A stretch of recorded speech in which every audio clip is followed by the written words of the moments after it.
దేవునికి స్తోత్రం. ఈ దిన సర్వకృపామయుడైన దేవదేవుడైన యెహోవా మహోన్నతమైన వాగ్దానం. ప్రవ్వా నా దేవా, నా ఎడల నువ్వు చూపిన కృప అధికమైనది. కీర్తన గ్రంథం 86 అధ్యాయం 13వ వచనం. ప్రియా సర్వకృపామయుడైన దేవదేవుని బిడ్డలారా, ప్రభుని యేసుక్రీస్తు ఘనమైన నామములో మీ అందరికీ నా హృదయపూర్వకమైన శుభాలు. ఈ ఉదయకాల సమయంలో ప్రభు పేరట మీకు తెలియపరుస్తున్నాను. దేవాదేవుని బిడ్డలారా, మీరు అందరూ బాగున్నారు కదూ? మీ ప్రత్యేక ప్రార్థన అవసరం ఉంటే తప్పకుండా మీరు వాట్సాప్ ద్వారా మెసేజ్ చేయండి. మన ప్రియ ప్రభు సర్వకృపామయుడు, కృపానిధి కూడా ఆయన మన ఎడల చూపుతున్న కృప అధికమైనది. దేవుని బిడ్డలారా, ఆయన కృప గొప్పది. బైబిల్ గ్రంథమందు కృప అను మాట ఎంతో మధురమైనది, మధురాతి మధురమైనది. అది ఎంతో గొప్పది. దేవుని బిడ్డలారా, కృపకు ఎంతగా వ్యాఖ్యానం ఇచ్చినను అవన్నీ దేవుని మహాకృపను వర్ణింపజాలవు.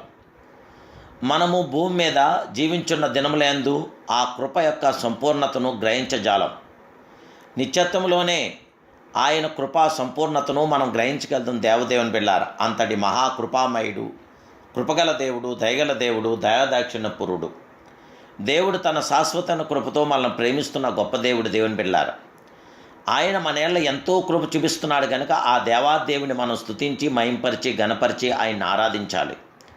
కృపాను పదమునకు అర్హత లేని వారి ఎడల దేవుడు చూపు దేవుని దయ అని అర్థం. అది ఎంతో గొప్పది. ఎంత గొప్పది చెప్పనాసక్యము కానంత గొప్పదే దేవుని కృప.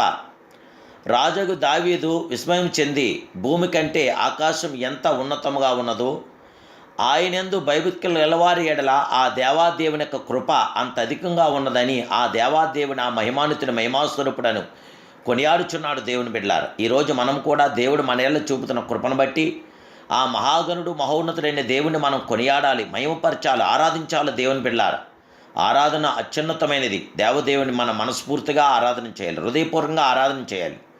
నేడు కోట్ల కొలది ప్రజలుండు ఈ దేశమందు మనము ప్రభువును రక్షకునిగా కనుగొంటా దేవుని కృపయే కదా.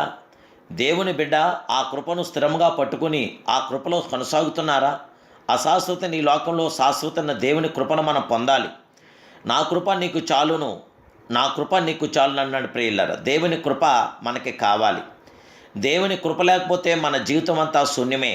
ఆయన ప్రతి వానికి వాని క్రియలు చెప్పిన ప్రతిఫలం గల గొప్ప దేవుడే. మన ఎడల ఎంత కృపను చూపిస్తున్నాడు, ఎంతో కృపను చూపిస్తున్న మహామహుడు. దేవుని బిడ్డలారా, దేవుని సన్నిధి నీలో లేకపోతే ప్రియులారా నీవు పాపంలో పడిపోతావు. దేవుని సన్నిధి నీ ఇంట్లో లేకపోతే నీ కుటుంబం ఆశీర్వదించబడదు. దేవుని సన్నిధి నీ మధ్య లేకపోతే ఆ దోషంలో నీ కుటుంబం మీద ఉంటుంది. జాగ్రత్త. దేవుని మహాకృపను మనం పొందాలి. దేవుని సన్నిధి మన ఇంట్లో ఉండాలి, మనతో ఉండాలి. దేవుని సన్నిధిలో మనం ఉండాలి, దేవుని సన్నిధి మనతో ఉండాలి. దేవదేవుని బిడ్డలారా, మహామహుడైన మహోన్నతుడు, సర్వోన్నతుడు, సర్వకృపామయుడైన దేవదేవుడికి మహిమార్థంగా మన జీవితాలు మనం కొనసాగించాలి. ఆయన కృప మనకి కావాలి. నీవు చేసే ప్రార్థన దేవుని సన్నిధికి చేరాలనుకుంటున్నావా దేవుని బిడ్డ? అయితే నీలో ఉన్న పాపమును గుర్తెరిగి ఆ పాపమును దేవుని సన్నిధిలో ఒప్పుకో. దేవుని సన్నిధి నీ కుటుంబంలో ఉంచుకో. అప్పుడు నీ ప్రార్థనలకు సమాధానం తప్పక దొరుకుతుంది.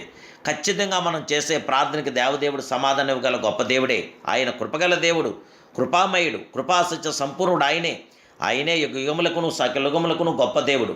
ఆ మహాప్రియ జగత్రక్షకుడైన దేవాదేవునికి మహిమకరంగా మన జీవితాలు ఆయనతో కొనసాగితే తప్పకుండా ఆ శాశ్వత దేవుడు, ఆ మహిమాన్వితుడైన దేవుడు, ఆ మహాప్రియ జగత్రక్షకుడు తన కృప చొప్పున మనం బలపరచగల దేవుడు. మన విచారం కొట్టివేసి మనకు ఆనందం కలుగు చేయగల గొప్ప దేవుడే. కానీ ఆయన చేతి నీడలో నిన్ను నన్ను కప్పుకోగల మహామహుడు. ఆయన చేస్తున్న వాగ్దానాలన్నీ మన జీవితంలో నెరవేర్చబడటానికి, శాంతియుతమైన ఉన్నతమైన కార్యం పొందటానికి ప్రభు కృపను పొందుకుందాం. ప్రభులో కృపలో కొనసాగుదాం. నీ కృప నాకు చాలు ప్రభువా. దేవుని కృప మనకి చాలు. కైన ప్రియులారా, ప్రభు అంటున్నాడు, నా దేవా, నా ఎడల నువ్వు చూపు కృపను అధికమైనదని భక్తులు ఇక్కడ తెలియపరుస్తున్న రీతిలో దేవుడు మన ఎడల చూపుతున్న కృపను బట్టి ఆనందభరితులమై ఆనందంగా, సంతోషంగా ప్రభునామని మహింపరిచి, గణపరిచి ఆయన్ని ఆరాధిద్దాం. ఆ మహాదేవునికి మహాకృప నిరంతరం మనతోటానికి ఇప్పుడే ప్రార్థన చేసుకుందాం. మహాపరిశుద్ధుడు, మహోన్నతుడు, సర్వోన్నతుడు, సర్వకృపానిధమైన పరమ తండ్రి, ఈ ఉదయకాల సమయంలోని బిడ్డలమైన మమ్మల్ని అందరూ మీరు జ్ఞాపం చేసుకొని జగత్రక్షకుడా, మీరు ఎంతైనా నమ్మదగిన దేవుడవు, నమ్ముకోదైన గొప్ప సహాయకుడు నీవే నైనా. నీటిని ద్రాక్షరసంగా మార్చిన గొప్ప దేవుడు, గాలిని సముద్రమును గర్దించి తుఫాను ఆపిన మహామహులు మీరే. దేవదేవుడా నీకు స్తోత్రాలు. శక్తిమంతుడా, నీ యందు విశ్వాసం ఉంచు ప్రతివాడు చనిపోయిన బ్రతుకుతాడు అన్నారు కనుక మీ యందు విశ్వాసం ఉంచాం. మమ్మల్ని అందరినీ మీరు బలపరచండి, బ్రతికించండి. మీ కృప చొప్పున మాకు ఆశీర్వాదాలు దయచేయండి. బిడ్డలకున్న ప్రతి సమస్యని పరిష్కరించి సాతాను శోధన కీడంతో దూరపరిచి మీ బిడ్డలైన మమ్మల్ని అందరినీ బలపరిచి నీ శాశ్వత ప్రేమతో మమ్మల్ని నింపి మా జీవితంలో జీవించం ఆనందాదన సంరక్షణ అనుగ్రహించమని నా ప్రభును రక్షకుడు పరిశుద్ధుడైన యేసునామములో ఈ ప్రార్థన మీకు సమర్పిస్తూ మమ్మల్ని అందరినీ మీరు ఆశీర్వదించమని అడుగుచున్నాను పరమ తండ్రి. ఆమేన్, ఆమేన్, ఆమేన్. May God bless you.